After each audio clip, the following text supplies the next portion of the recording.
Akhirnya yang ditunggu-tunggu. Well, what's up guys? Balik lagi bareng gue Brian Solid. Di video kali ini kita kembali ke segmen Solid Review. Dan produk yang akan kita review adalah MacBook Pro 13 inch dengan chip M1.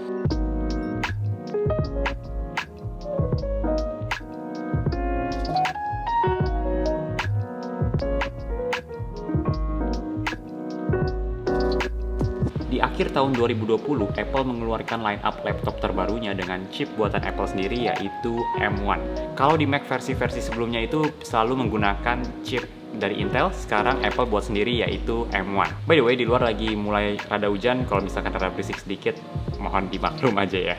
Nah, karena M1 ini bisa dibilang masih baru, mungkin banyak pertanyaan-pertanyaan yang akan muncul. Kayak misalkan performance-nya gimana, ada masalah gak pas lagi dipakai, terus juga kompatibel atau enggak dengan software-software yang udah ada. Pertanyaan-pertanyaan inilah yang akan gue coba bantu jawab di Solid Review kali ini.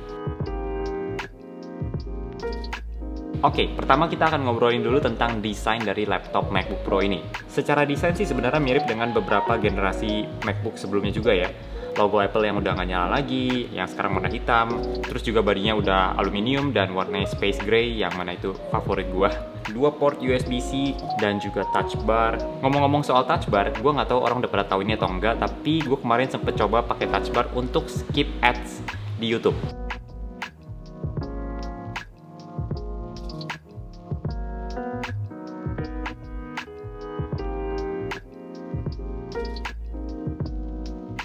Dan ternyata beneran bisa loh.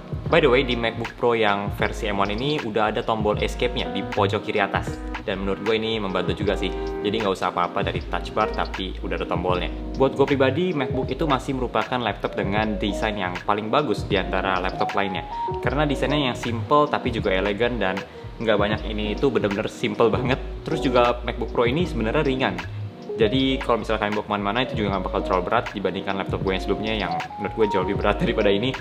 MacBook Pro ini termasuk ringan dan walaupun kecil tapi ternyata juga powerful. Ngomong-ngomong soal powerful, nanti kita akan sama-sama lihat gimana sih performance dari laptop ini waktu dipakai untuk pekerjaan yang berat.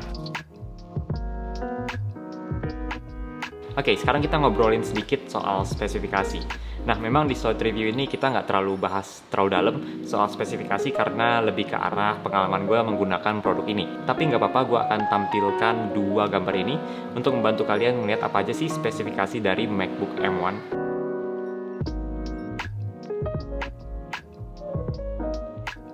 Kalau dilihat dari kedua gambar itu kelihatannya banyak banget ya improvementnya.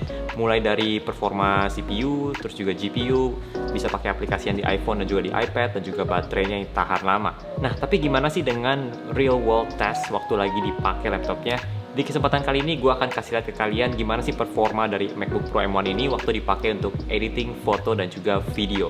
Oke, jadi sekarang kita akan coba untuk edit foto dari hasil jepretan gue menggunakan Sony A7 III yang 24 megapiksel dan juga semua filenya di shoot dalam format RAW. Oke, untuk software editingnya kita akan menggunakan Adobe Lightroom CC. Itu ada di MacBook ini karena udah diinstal. Ada yang klasik juga tapi kita akan coba menggunakan Lightroom CC karena lebih baru. Kita coba ya. Oke, untuk foto-fotonya sendiri udah gua import ke Lightroom-nya, jadi nanti kita akan langsung coba edit. Salah satu kita coba aja ya langsung. Ini kita edit pakai preset.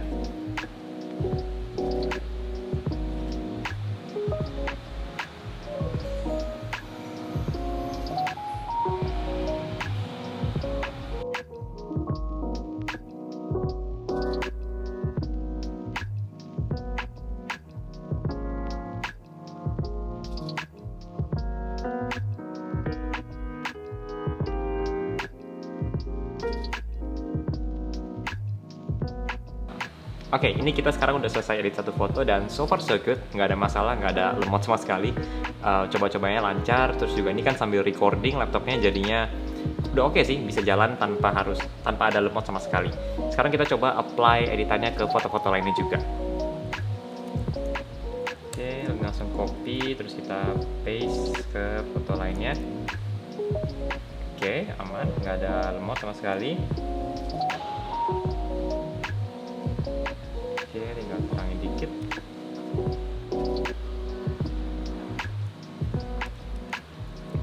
Oke, udah bagus. Next kita copy lagi, copy paste. Coba kita langsung copy paste terus. Kira-kira dia bakal lemot atau enggak? Oke, langsung paste lagi, paste lagi. Oke.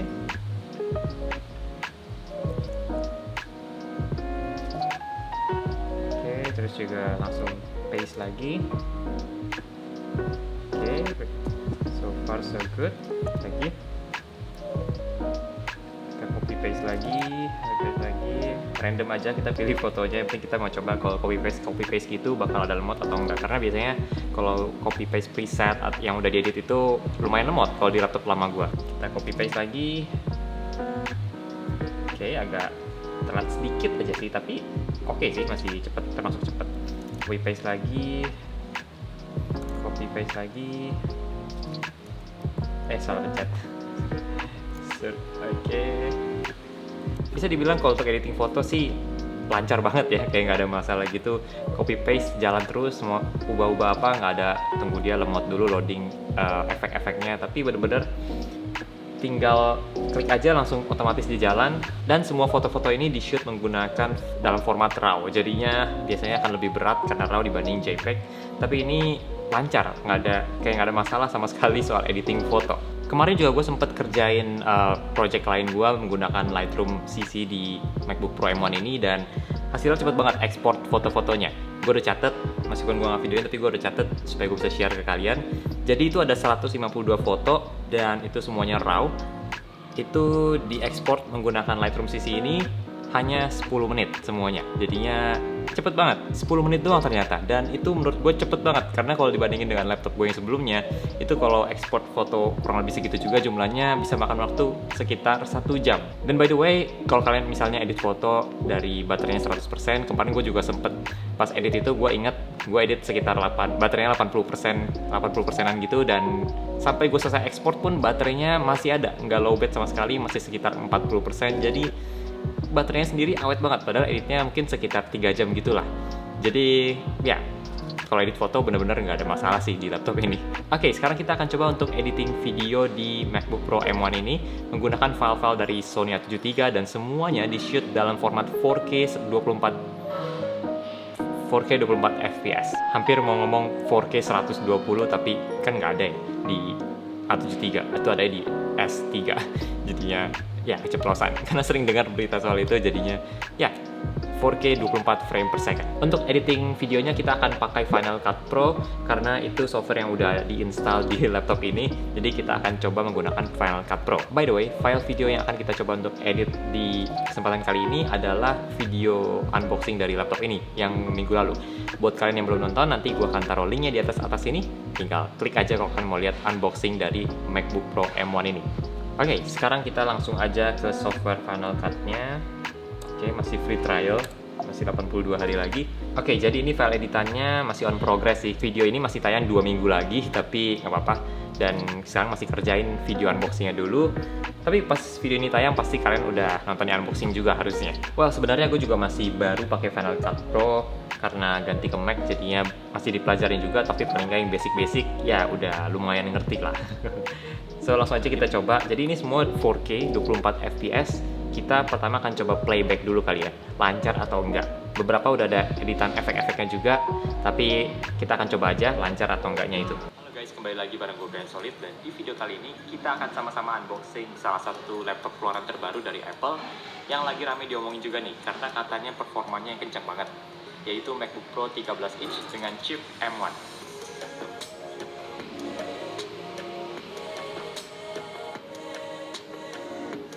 Kali ini kita nggak akan bahas soal specs dulu kali ya, karena namanya juga video unboxing. Tapi kita akan lihat dapat apa aja sih di dalam kotak dari MacBook Pro ini. So, tanpa perlu berlama-lama lagi, kita langsung aja mulai unboxingnya.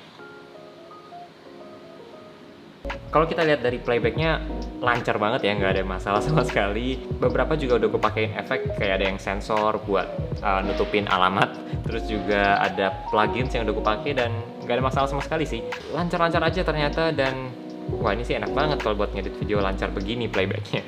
Sekarang kita tes sekali lagi, tapi gue akan coba color grading dulu, supaya color grading yang simple dulu aja, supaya kita akan lihat masih lancar itu kah, masih selancar kayak tadi kah, atau udah mulai patah-patah. editannya kayak gini dulu. Kita akan coba playback lagi dengan video yang sudah di color grading 4K 24 frame per second. Coba. Halo guys, kembali lagi bareng gue Grand Solid, dan di video kali ini kita akan sama-sama unboxing salah satu laptop keluaran terbaru dari Apple yang lagi rame diomongin juga nih karena katanya performanya kencang banget, yaitu MacBook Pro 13 inch dengan chip M1.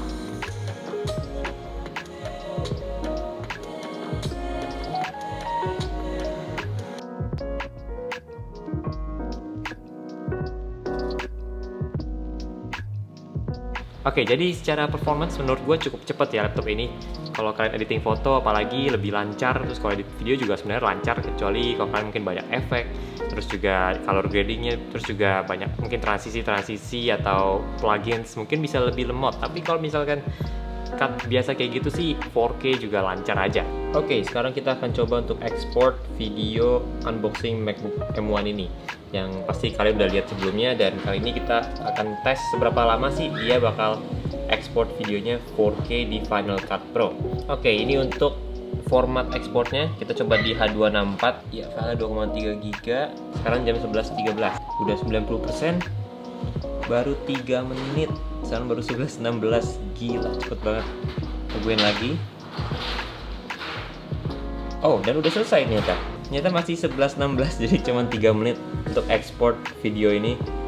Wah gila cepet banget sih. Tapi gue juga jadi penasaran, ini kan kalau H264 filenya jadi lebih ringan, 2 gigaan, 2 GB kurang lebih. Gue pengen coba kalau misalnya kita pakai Apple ProRes 422 nih, setting defaultnya, filenya jadi gede banget nih, 17 GB. Dan penasaran aja sih bakal berapa lama 17 GB. Kita coba ya. Sekarang 11.18, 1%, 11.18, kita tungguin, nanti kita lihat berapa lama. Oke, sekarang udah 90% dan masih 3 menit juga dari 11.18 tadi pas mulai ekspornya. Ini yang Apple ProRes dan udah selesai juga. Jadi sama-sama 3 menit walaupun file 17 GB, tapi yang ini 3 menit juga. Gokil.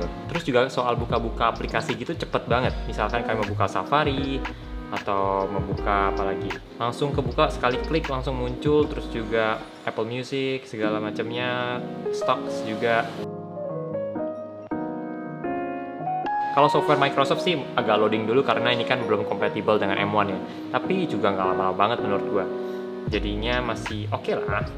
Itu langsung kebuka, cepet juga walaupun belum kompatibel. Apalagi setelah sudah kompatibel pasti akan jadi lebih cepat lagi.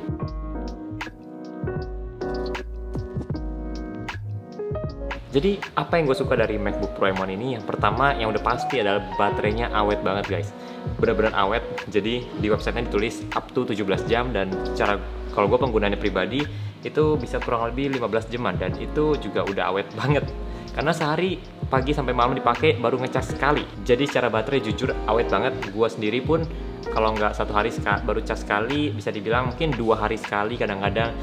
Enak banget. Jadi kita nggak usah colok terus, nggak usah kerja sambil dicari chargeran terus, tapi bener-bener tinggal dipakai aja dan langsung dikerjain aja kerjaan-kerjaannya tanpa harus mikirin soal baterai. Yang kedua yang gue suka adalah soal desainnya, yang udah pasti gue selalu suka dengan desain dari MacBook karena menurut gue cocok aja taste-nya sama selera gue, jadinya gue selalu suka dengan desain dari MacBook. Dan ketiga, secara performance menurut gue udah cukup cepet sih, dengan spek yang sebetulnya nggak wow banget sih, kayak RAM 8GB, tapi speednya ngapa-ngapain itu cepet banget. Edit foto, edit video, hampir nggak ada lemotnya sama sekali.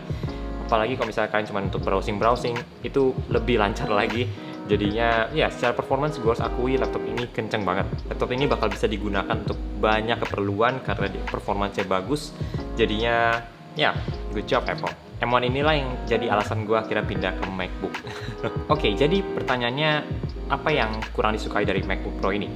Kalau sejauh ini yang gue temuin adalah masih banyak software yang belum kompatibel dengan M1. Itu yang agak ribetnya sih. Jadi kalau misalnya download software-software yang non-Apple, itu terutama akan lebih sulit sih karena kebanyakan belum available untuk ini dan seandainya ada pun belum maksimal kerjanya. Kayak misalnya Microsoft tadi juga belum maksimal, bukanya mungkin nggak secepat kayak buka aplikasi dari Apple sendiri. Untungnya Apple juga udah siapin Rosetta 2 untuk membantu semacam menerjemahkan softwarenya itu supaya bisa dibaca sama laptopnya. So far itu aja sih yang gue temuin soal compatibility dengan software-software yang sudah ada selama ini. Masih banyak yang belum compatible dengan M1.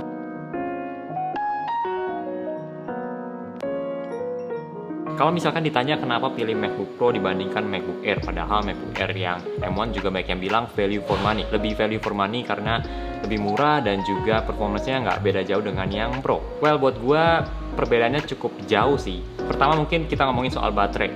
Bedanya 2 jam, kalau yang ini up to 17 jam, kalau misalkan MacBook Air up to 15 jam. Kelihatannya 2 jam itu nggak gede karena base-nya sudah belasan jam. Padahal kalau kita lihat dari laptop-laptop yang mungkin bisa nyala 5-7 jam, ekstra 2 jam itu gede banget. Tapi karena ini base-nya udah belasan, makanya kelihatannya sebenarnya kecil 2 jam. Padahal gede menurut gue. Dan karena gue akan pakai laptop ini untuk banyak pekerjaan yang lumayan berat, edit foto, edit video, gue butuh ekstra 2 jam itu untuk lebih bisa tahan lama baterainya. Selain itu, soal layar lebih cerah ini, yang mana kepake sih menurut gue untuk editing. Gue suka layar Apple, dan kalau layar lebih cerah, kita juga editnya lebih enak karena bisa kelihatan dengan lebih jelas warna-warnanya. Terus juga ada kipas, walaupun kipasnya nggak pernah kedengeran sih jujur aja. Bahkan ketika lagi ekspor foto pun suara kipasnya nggak kedengeran. Tapi ya ini ada kipas, jadi gue merasa lebih tenang untuk dipakai pekerjaan-pekerjaan berat, lebih stabil, lebih bisa tahan untuk pemakaian yang berat dalam jangka waktu yang lebih lama karena ada kipas. Jadi kalau ditanya lebih value for money MacBook Air, iya sih, tapi ini juga punya kelebihannya yang menurut gua cukup jauh dibandingkan MacBook Air. Tapi kalau misalnya kalian nggak pakai untuk editing atau desain grafis, atau kalian misalnya cuma pakai untuk balas email, browsing dan sebagainya, ya kalian tentu nggak perlu sih pakai yang MacBook Pro karena agak berlebih aja speknya dan saya nggak kepake. Akan jauh lebih baik pakai yang MacBook Air. Oke, jadi ya segitu aja untuk solid review kali ini. Semoga dari video kali ini gue bisa membantu kalian untuk menjawab pertanyaan-pertanyaan yang muncul di benak kalian ketika mendengar MacBook Pro M1. Jangan lupa klik tombol subscribe yang di bawah dan juga nyalakan notifikasinya supaya kalian nggak ketinggalan di video-video yang akan datang. So ya, kita ketemu lagi di video selanjutnya. Bye.